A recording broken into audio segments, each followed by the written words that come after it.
principal assunto da Câmara ontem, o principal assunto em debate hoje é em relação à PL da dosimetria, ou PL, na verdade, da dosimetria. Na madrugada foi aprovado, a Câmara aprovou por 291 votos a 148 esse projeto que altera regras de dosimetria e de progressão de regime e que pode reduzir de forma expressiva a pena de condenados pelos atos do 8 de janeiro de 2023 e pela suposta tentativa de golpe de Estado, incluindo o ex-presidente Jair Bolsonaro. A proposta agora segue para o Senado. O texto, ponto central, desse texto apresentado pelo Paulinho da Força, que é o deputado pelo Solidariedade de São Paulo, é a mudança na forma de cálculo das penas. Então, hoje o condenado por tentativas de abolir o Estado Democrático de Direito e tentativa de golpe de Estado tem as duas penas somadas. O projeto de lei elimina essa soma quando os crimes forem cometidos no mesmo contexto. Nesse caso, passaria a valer apenas a pena mais grave, que é a tentativa de golpe de Estado, que tem pena de 4 a 12 anos. O grupo principal, condenado pelo STF, onde estão Jair Bolsonaro, ex-ministros e também ex-militares, recebeu penas que vão de 16 a 24 anos em decisão definitiva. Como a lei penal pode retroagir para beneficiar o réu, o novo cálculo poderia reduzir substancialmente esse total. Paralelamente, ou melhor, parlamentares da oposição calculam com essa nova regra, e aí esse cálculo foi feito ontem meio que na correria, a gente vai conseguir entender hoje um pouco melhor, mas nesse cálculo inicial, o Bolsonaro poderia precisar cumprir 2 anos e 4 meses de regime fechado, em vez dos 7 anos e 8 meses previsto atualmente pela vara de execução penal. Então, deixa de haver a soma de penas pelos 2 crimes, passa a valer apenas a pena maior, que seria a tentativa de golpe de Estado. Agravantes e atenuantes continuam sendo aplicados, mas sobre um único crime e não mais sobre 2 crimes cumulados. A decisão final sobre o novo total caberá ao Supremo Tribunal Federal. A Corte ainda terá que definir se aceitará outros mecanismos que influenciam o tempo de prisão, como estudo e trabalho em regime domiciliar para a remissão de pena.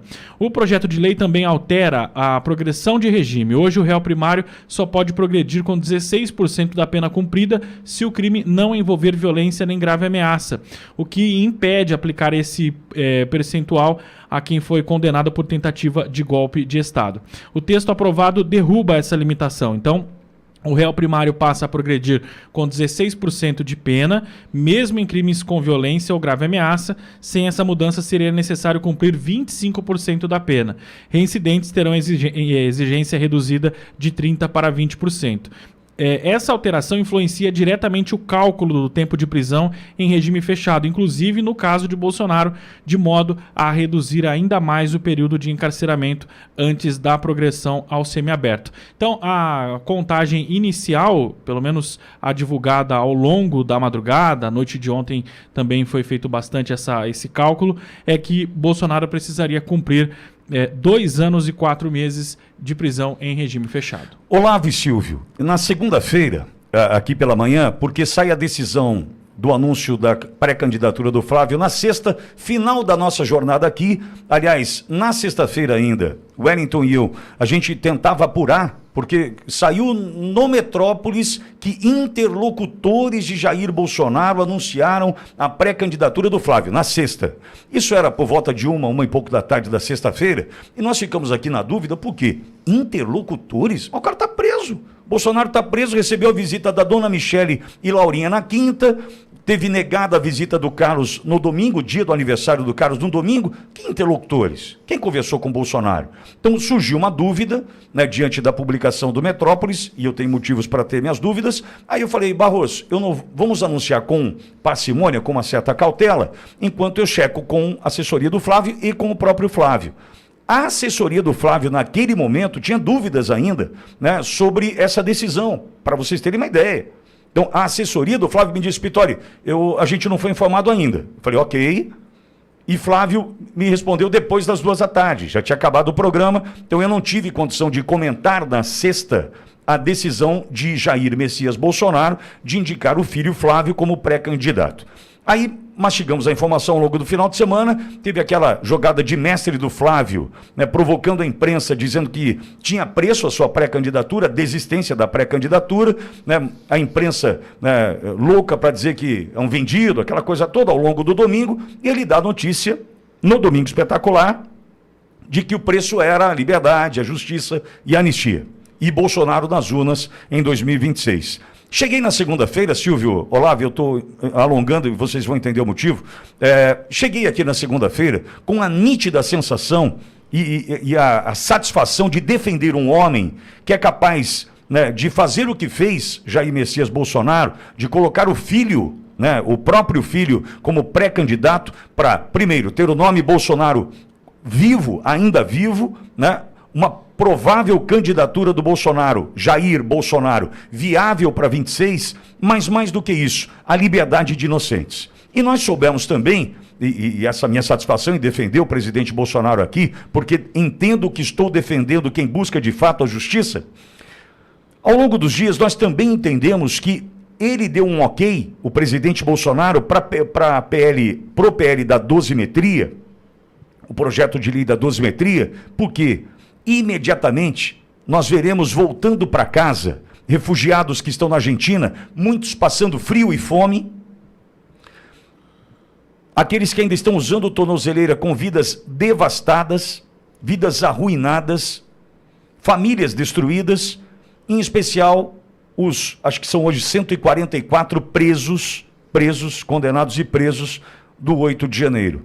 Devolver isso a um estado de normalidade nos traz paz, por mais que seja parcial, porque nós veremos uma injustiça sendo corrigida. Existem hoje na Argentina refugiados, dentre eles eu posso citar uma senhora que não vê o filho, que hoje tem, salvo engano, 4 ou 5 anos, não vê o filho há 2 anos. Imagine, né? Qual relação ela tem, uma chamada de vídeo, provavelmente com o filho, e como é que se traduz, ou se transmite um amor de mãe por uma chamada de vídeo simplesmente, e o abraço e o conselho, né? E o calor do colo de uma mãe, enfim.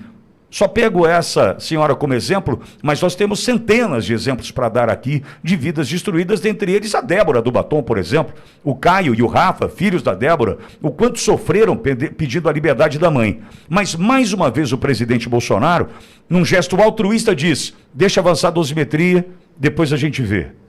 Então, não é que nós estamos apoiando a dosimetria, tá bom, a gente se contenta com isso, não. Mas, inicialmente, é um passo, às vésperas do Natal, para que a gente tenha uma notícia, no mínimo razoavelmente boa, para quem já sofreu durante quase 3 anos de uma perseguição implacável a partir de uma mentira muito mal contada, Olavo. Então, olha, a fala sua fala em relação ao Flávio é cirúrgica. Dissociar a imagem da candidatura de Flávio Bolsonaro do agendamento da votação do projeto da dosimetria é impossível. Para mim é uma leitura muito clara que a atuação do Flávio gerou esse aprazamento, esse marcar da votação. E vamos dizer, em votação boa. Olha lá que quem não votou favoravelmente foi basicamente o partido de esquerda e o PT. Depois vem com a cara de pau, amigo ouvinte, dizer, olha, queremos reconstrução, queremos paz social. Caramba, bando de pessoas que querem o nosso contra eles e o afundamento do país. Essa é a minha opinião. Pois bem, primeiro, agora em relação ao projeto. Bom, tão feliz, não. É aquele momento que você olha assim e fala, tá, é o que tem para agora. Foi construído, projeto construído? Foi. Teve que curvar diante das prévias dos ministros do STF que disseram que era inconstitucional e não aceitariam um projeto de anistia? Sim. Olha, ministro do STF votando fora de processo, né? E só lembrando, a anistia é sim constitucional, é posição política do STF. Teve que curvar? Teve, porque senão demoraria mais. Então, amigo ouvinte, felizes? Não, é o que tem, vamos para cima. É o que tem, vamos para cima. E não dá para dissociar de forma alguma a imagem de Flávio Bolsonaro nesse momento. É uma alegria, é para o final de ano, vai dar certo. imediatamente nada vai acontecer, precisa da aprovação do Senado, tem uma resistênciazinha na CCJ do Senado, mas haverá aprovação. Pode ser que apareça um destaque, não aconteceu na Câmara dos Deputados, um destaque no Senado que melhore o quadro. Não é projeto de anistia, não é, mas é o que tem. Vamos para frente. Silvio, vou te passar fazendo uma fala aqui que fiz nos bastidores e você não ouviu essa minha fala. Há mais ou menos quanto tempo? Um mês, Olavo? Fiz aquela fala sobre o Silvio? Um mês aproximadamente. Aproximadamente um mês. Silvio, acredite, aqui no momento de um comentário teu, numa manhã de quarta-feira, como outra qualquer, né? Você fazendo seu comentário, eu fui no ouvido do Olavo aqui, para que não vazasse no microfone, fui no ouvido do Olavo e disse, aqui o Silvio é o Silvio. Não sei se eu errei, mas aproximadamente um mês eu falei assim, aqui o Silvio é o Silvio. Foi essa fala. Exatamente isso. Eu falei, aqui o Silvio é o Silvio. Quero te ouvir, Silvio. Não, aí você não vai deixar eu conseguir terminar meu comentário, porque o Silvio é o Silvio, né? Porque eu era garoto e diziam que eu chorava até em inauguração de padaria, Pitoli. Olha só, eu acho que o projeto não é o ideal. Eu concordo com o Dr. Olavo, eu acho que é o que tem para hoje. Infelizmente, os jornais passaram, inclusive, um verniz equivocado sobre tudo isso. Eu estava olhando a manchete do UOL agora há pouco, Pitoli. A manchete do UOL diz assim, Câmara dos Deputados aprova PL da dosimetria que reduz pena de Bolsonaro. Não. A Câmara dos Deputados aprova o PL da dosimetria que vai devolver pais e mães para casa no Natal. Se o Senado for uma casa justa, uma casa de homens de caráter, homens que têm brio, que têm vergonha na cara, que vão aprovar isso agora. Davi Alcolumbre precisa pautar já. Infelizmente, não foi o projeto da anistia ampla, geral e irrestrita nos moldes da Lei 6683, aquela de 28 de agosto de 1979, assinada pelo presidente Figueiredo. Infelizmente, não é a anistia nos moldes que o Brasil conhece e tem memória da época Vargas, da época de Juscelino Kubitschek, do século XIX, do período colonial, da Sabinada, dos Farroupilhas e por aí vai. Não vou me alongar aqui na história, porque eu sei que eu sou cansativo às vezes quando recorro à história brasileira. Mas fato é que é o que temos para hoje. Não deve ser chamada de anistia, mas é a dosimetria, vírgula, que devolverá pais e mães para passar o Natal em casa, se Deus quiser, junto com filhos, com netos, que tem avós e avós também trancafiados atrás de uma muralha de concreto por um crime impossível, por uma farsa construída para atuar politicamente, porque os patrões da República de toga, eles queriam agir politicamente, eles queriam interferir não só na eleição de 2022, como fizeram no puxadinho de ano par, que se chama Tribunal Superior Eleitoral, coordenado, administrado em rodízio por um dos 3 integrantes do STF que compõem a Corte Eleitoral. Eles queriam continuar dando as cartas. E para isso inventaram uma farsa, acho que a gente não precisa nem discorrer muito sobre adjetivos. Inventaram um golpe sem pólvora. Um golpe que o agente secreto ficou com medo de tomar multa com o palio velho que ele ia pegar lá no quartel do Exército. Um golpe que o outro não conseguiu pegar um táxi para ir sequestrar ministro de Supremo Tribunal Federal que seria enforcado em praça pública em pleno Ocidente. Alguém acredita nisso? Alguém acredita que nós estamos no Iraque, que iriam enforcar um ministro do Supremo Tribunal Federal, sequestrar ministro do Supremo Tribunal Federal, envenenar o presidente Lula? E digo mais, alguém acorda de manhã e pensa em envenenar o Geraldo Alckmin? Por quê? Então, é tudo hollywoodiano demais. Eles exageraram até na dose, até nessa tinta da Netflix eles exageraram. Mas o que a gente precisa minimamente comemorar como um pequeno passo, Pitoli, é só o fato de que algumas famílias vão colocar de novo o relógio para andar neste Natal, talvez, se o Senado tiver homens honrados. E agora é hora da sociedade cobrar o senador que está lá. 54 deles renovarão, 54 cadeiras serão renovadas no ano que vem. Tem muita gente lá que vai pedir voto. E tem muita gente lá também que chegou, uns estão na Lua, outros estão não sei aonde, mas eles precisam votar rápido isso. Mas eles vão recolocar o relógio no lugar e você vai ter pai e mãe abraçando o filho no Natal depois de muito tempo. São as pequenas vitórias da vida. Amém. Eu vou conversar com o Manolo, mas antes, o Juscelino, Pittori, seja franco, você sempre foi contra a dosimetria? Sim, eu sou contra. Para mim tinha que ser anistia ampla, geral e restrita, né? Agora com esse papo furado, não, Juscelino, não é papo furado. O próprio presidente Bolsonaro, num gesto mais uma vez altruísta, né, deixando ele para depois entender o seguinte: vamos devolver pais e mães, filhos para suas casas, para os seus lares, para suas famílias.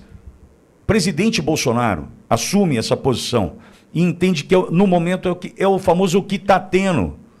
E a gente abraça essa agora e luta pela anistia, pela liberdade do presidente Bolsonaro. Já na sequência, Juscelino, não tem ninguém roendo corda aqui não. Pode ficar tranquilo.